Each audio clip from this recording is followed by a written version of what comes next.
اچھا، یہ جو لوگ کہتے ہیں کہ ہم جنات کو جلا دیتے ہیں، ہانڈی کا عمل کرتے ہیں، یہ کیا معاملات ہوتے ہیں؟ ریالٹی ہوتی ہے؟ جی بالکل ہوتا ہے، جنات کو جلایا جا سکتا ہے، اس کے لیے بہت سارے اعمال ہوتے ہیں. کچھ اعمال ہوتے ہیں جو جادوگر کرتے ہیں نقصان پہنچانے کے لیے، کچھ اعمال ہوتے ہیں جو عاملین کرتے ہیں لوگوں کو فائدہ پہنچانے کے لیے، کچھ بیمار کرنے کے لیے کیے جاتے ہیں جو حرام ہے، گناہ ہے، ناجائز ہیں، اور کچھ شفا کے لیے کیے جاتے ہیں، یہ ٹھیک ہے.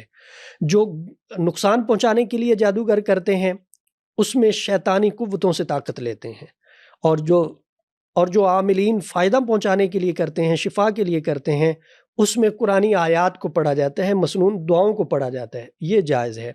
اس میں ہانڈی کا عمل بھی ہے، اس میں سری کا عمل بھی ہے، اور اس میں بیری کے پتوں کا عمل بھی ہے، اور بھی بہت سارے اعمال ہیں جن کے ذریعے آپ جادو کو بھی ختم کر سکتے ہیں، جنات کو بھی ختم کر سکتے ہیں.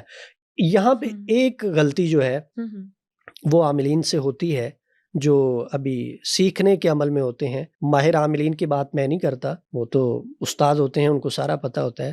جو بنیادی طور پر اس میدان میں ہوتے ہیں یا ابھی انہوں نے مکمل سیکھا نہیں ہوتا اور اپنے آپ کو مکمل سمجھ رہے ہوتے ہیں، ان کو یہ پتہ نہیں ہوتا کہ اس کو جلانا ہے یا اس کو کیسے ختم کرنا ہے. یہ مسان کا جو جادو ہوتا ہے، اس کے ذریعے جو جن پیدا ہوتا ہے، اسیب سائے کی شکل ہوتی ہے، اس کو جلانے سے بھی یہ جلتا نہیں ہے.